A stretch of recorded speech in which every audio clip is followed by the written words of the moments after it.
And did we just become best friends? Hey, Andy, was this a scam or just a dumb buyer? We have a question here. Let me pull this up. So the friend is selling her house in Minnesota. Got a buyer in Nevada. They never even came to see it. Signed the purchase agreement. Buyer failed to secure funding in time. Set a second closing date. Buyer again failed to secure funding. Buyer refused to sign the cancellation agreement and tried to counteroffer with $50K less. Friend refused. Buyer still refused to sign the cancellation and started harassing my friend with threatening phone calls and emails.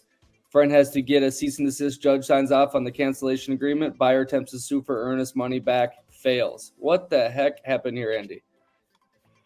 So, couple possibilities there. So right now we're seeing a lot of people doing what they call wholesaling, which is where they're tying up a property and they're trying to see if anybody else will bite, where they can do a double closing, which is kind of technically illegal in Minnesota.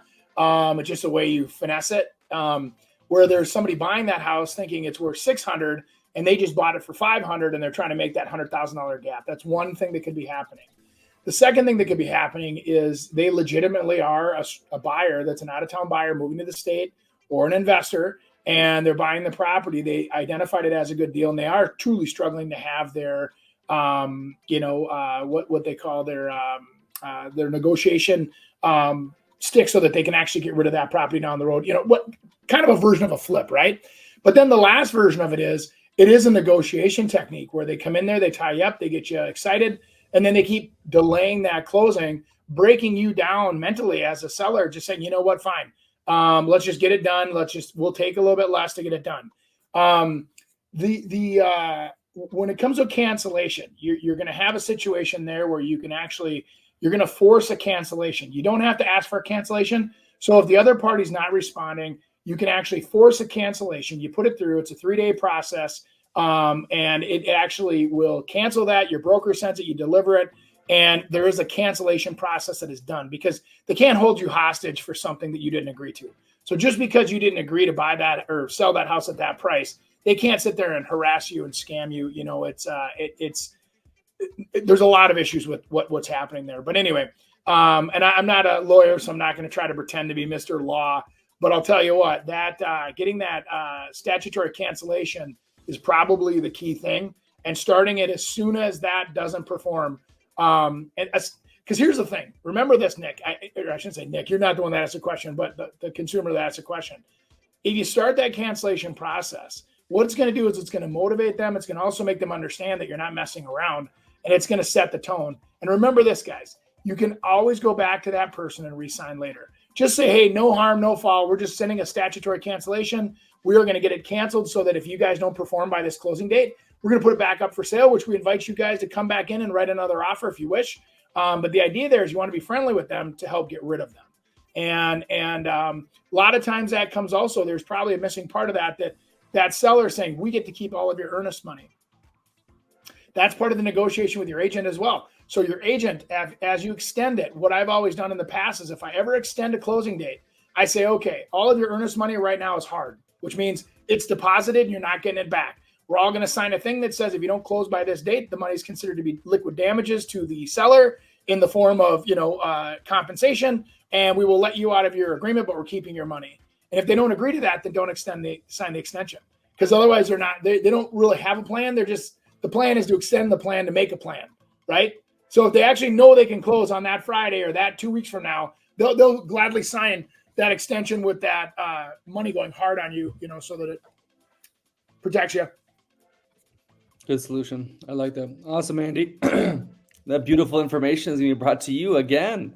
Brought to you by you again, Mr. Andy Presky. Don't be fooled by the media. I bet you've heard negative news sells. And the current media coverage on home prices, you've probably seen this in action. Let me set the record straight. This graph is showing us the percentage of change month by month last year. Now, what you see depends on which color you're drawn to. If you focus on the green, you'll notice home prices rose most of 2023. If you're drawn to the red, you'll only see the 2 slight declines that the media usually calls attention to, but that's not the full story. It's just clickbait. There's usually a whole lot more green than red, and it's practically those red bars are flat. So no matter what you're seeing, the big picture overall is that prices rose in 2023, and we're heading off to a great start in 2024. But we need inventory. I'm Andy P, helping you on your real estate journey today. If you want to list your house, let's take advantage of this great market.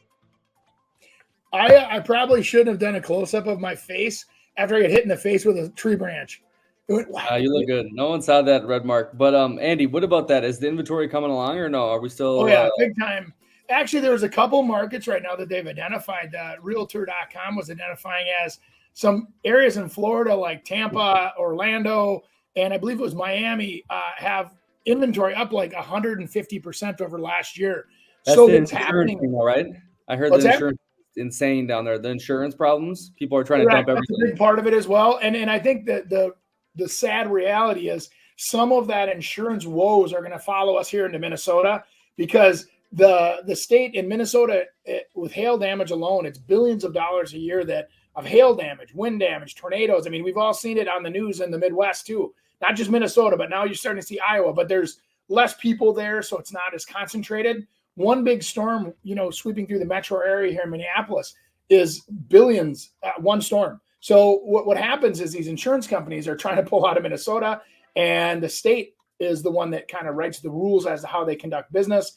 So some of those rules are going to be changing here just to keep them incentivized to stay in the state of Minnesota.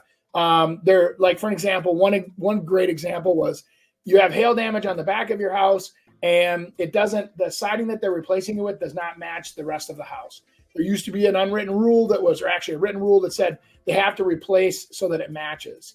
That's going away, guys. So what's going to happen is you're also going to start seeing people where they can't afford to pay their deductibles, because the deductibles are going to start going up like crazy. So you may have the same insurance on your house, but there might be a $10,000 deductible instead of a $500 or $1,000 or whatever. And it's not going to be saving you a lot of money. It's going to be if you want insurance, set the money aside. And then, so if you get a family that, like most American families that are I hate the paycheck to paycheck, but a lot of them are, they're not going to have the ability to set aside $10,000 in reserves. The next hailstorm comes, there might be hail done to that, damage that house. They file a claim, the money comes in, the work is never done.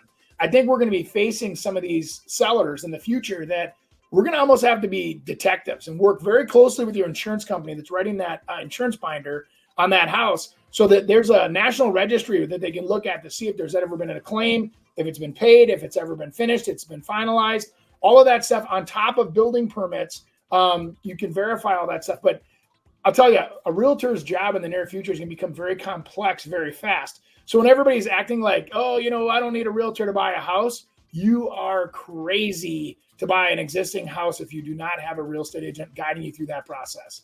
I'm telling you that you're crazy. If I ever said, Nick, you make money when you buy.